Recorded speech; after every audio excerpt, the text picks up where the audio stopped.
Ready. Play. Well, how effectively will Novak close this out? For now, he sets up another match point with a good serve and volley. Yeah, and the serve did not even need to be that good. You know why? Because Zverev is so far back. Yeah.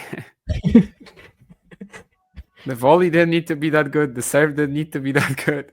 But both things actually were pretty perfect. They were. They were. It was. Yeah.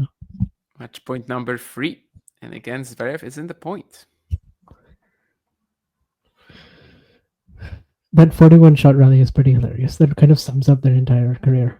Another very fitting way to end the match would have been if it ended with a long backhand cross-court trade where like it's Novak finding the drop shot or redirecting first. But no, actually this time Novak misses into the net, which is definitely not happening too much over the last 2 hours. Yeah. 3 match points saved by Zverev.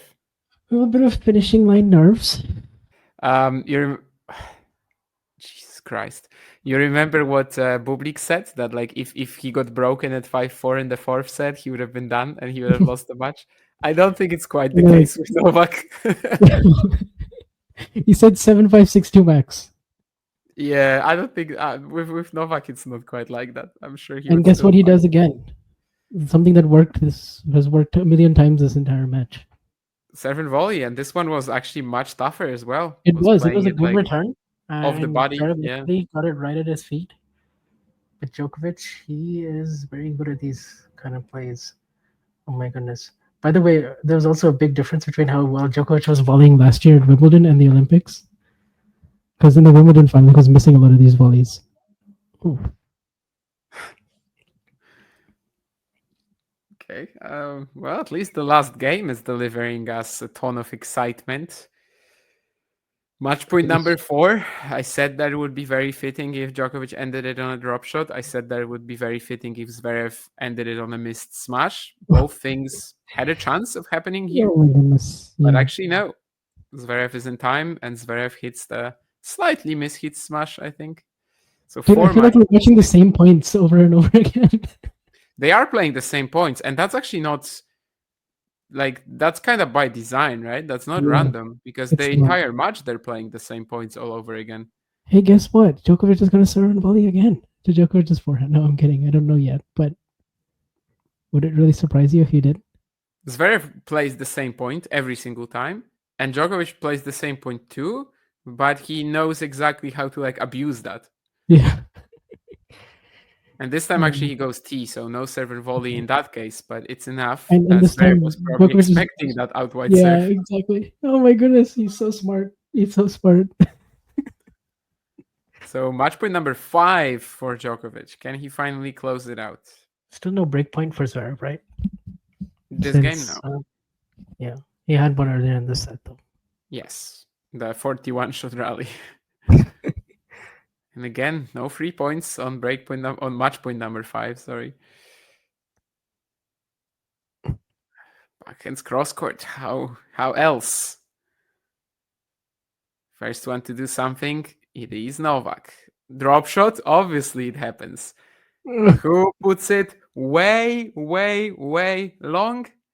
It's not Novak Djokovic. It is Alexander Zverev. So finally, after 5 match points, 3 hours and like 15 minutes of a good battle, Novak Djokovic survives, wins in 4, and like expertly makes the flaws of Zverev's game come out.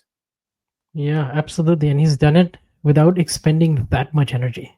He's done it in a somewhat efficient way, very surgically, very much dissected Zverev after losing that first set, after seeming like this was going to be a slog, a 4 or 5 hour match. It's going to take a lot for Djokovic to come back.